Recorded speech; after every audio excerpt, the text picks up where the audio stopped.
खरं म्हणजे आज बोलणं कुठून सुरू करावं असा एक प्रश्न माझ्या मनात निर्माण झालाय।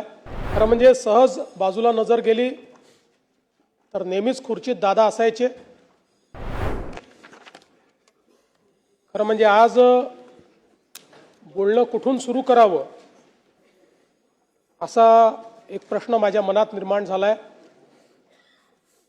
एक प्रचंड वादळ मनामध्ये तयार झालेला आहे, कारण आज सभागृहामध्ये ज्या शोक प्रस्तावासाठी आपण सर्व लोक एकत्रित आहोत, कधीच कल्पना केली नव्हती की अशा प्रकारचा शोक प्रस्ताव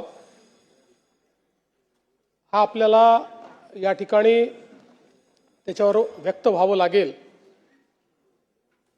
खरं म्हणजे सहज बाजूला नजर गेली तर नेहमीच खुर्चीत दादा असायचे आणि सभागृहामध्ये तर सुरुवातीपासून तर रात्री उशिरापर्यंत कितीही काळ सभागृह चाललं तरी आपल्या जागी बसलेले दादा हे आपल्याला या ठिकाणी पाहायला मिळायचे। आज दुर्दैवाने ते आपल्यामध्ये नाहीत, याची निश्चितपणे खंत आहे। खरं तर यावर्षी दादांनी 12वा अर्थसंकल्प मांडला असता, पुढच्या वर्षी 13वा अर्थसंकल्प मांडून बॅरिस्टर शेषरावजी वानखेडे यांचा जो विक्रम आहे त्याची बरोबरी केली असती आणि कदाचित पुढच्या काळामध्ये महाराष्ट्राच्या इतिहासात सर्वाधिक अर्थसंकल्प मांडणारे अर्थमंत्री म्हणून दादांचं या ठिकाणी कार्य राहिलं असतं। पण अचानकपणे दादा आपल्यातनं निघून गेले आणि यावेळी हा अर्थसंकल्प मांडण्याची जबाबदारी या ठिकाणी माझ्यावर आली। खरं म्हणजे अर्थसंकल्पाच्या संदर्भात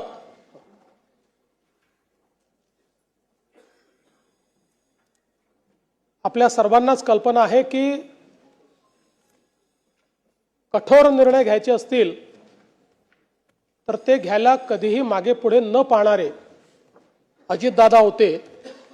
पण त्याचवेळी वित्त विभागाने लाडकी बहीण योजनेचा भार हा अर्थसंकल्पावर फार मोठ्या प्रमाणात पडेल आणि म्हणून याचा पुनर्विचार करावा असं सुचवल्यानंतर देखील त्या ठिकाणी ठामपणे निर्णय घेऊन तो विषय मंत्रिमंडळापुढे आणण्याचं काम करणारे देखील अजितदादा होते। आणि आपल्या सगळ्यांना आठवतं की लाडकी बहीण योजनेनंतर अजितदादांनी गुलाबी जॅकेट घालणं सुरू केलं होतं आणि आम्हालाही सगळ्यांना ते जॅकेट घालायला लावलं होतं। आता या सगळ्या गोष्टी केवळ आठवणींमध्ये आहेत आणि म्हणून मला असं वाटतं की संपूर्ण सभागृह अत्यंत या परिस्थितीमध्ये दुःखी आहे। खरं तर अशा प्रकारचा प्रस्ताव मांडणं एक घटनात्मक जबाबदारी देखील आहे, पण मला असं वाटतं की माझ्याकरता एक अत्यंत भावनिक अशा प्रकारचा देखील हा प्रसंग आहे। महाकवी भास यांचं एक नाटक आहे स्वप्न वासवदत्त, आपल्याला माहिती आहे, त्यातला एक संस्कृत श्लोक आहे, काष्ट गतो ही पावका काय दहती मित्र शोकस्तु हृदयमस्तीच दहती। याचा अर्थ असा आहे की लाकूड जळते तेव्हा तो अग्नी केवळ शरीर जाळतो, पण मित्रशोक हा हृदय आणि अस्थिलाही अर्थात आपल्या अंतस्थ आत्म्यालाही जाळतो। अजितदादांसारख्या एका सच्च्या मित्राचा सहप्रवासाचा असा मृत्यू होणं ही खरं म्हणजे केवळ राजकीय हानी नाही तर आपल्या सर्वांच्याच अंतःकरणाला प्रचंड वेदना देणारी अशा प्रकारची बाब आहे। आपण असं म्हणतो की काही गोष्टींवर काळ केवळ हे औषध असतं, पण तरी देखील कितीही काळ गेला तरी काही वेदना या मात्र कमी होत नाहीत। अशा प्रकारची निश्चितपणे एक वेदना असणार आहे। आपण अनेक वेळा राजकीय नेत्यांच्या निधनानंतर पोकळी निर्माण झाली अशा प्रकारचं वक्तव्य करतो। खरं म्हणजे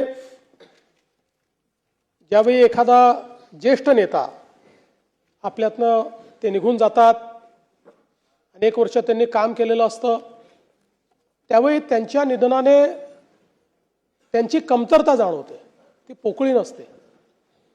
पण ज्यावेळी अजितदादांसारखा एक व्यक्ती जो राजकीय क्षेत्रामध्ये स्थिरावलेला आहे, ज्यांनी राजकीय क्षेत्राला वेगवेगळ्या पद्धतीनं पादांकरात केलं आहे, ज्यांनी राजकीय क्षेत्रामध्ये आपलं स्वतःचं अस्तित्व नेतृत्व निर्माण केलं आहे आणि ज्या व्यक्तीकडे समाज आणि संपूर्ण क्षेत्र भविष्याच्या दृष्टीनं पाहत आहे, असा व्यक्ती ज्यावेळेस निघून जातो त्यावेळी खऱ्या अर्थानं पोकळी निर्माण झाली हा जो शब्द आहे, त्या शब्दाची व्याख्या काय आहे ही आपल्याला लक्षात येते।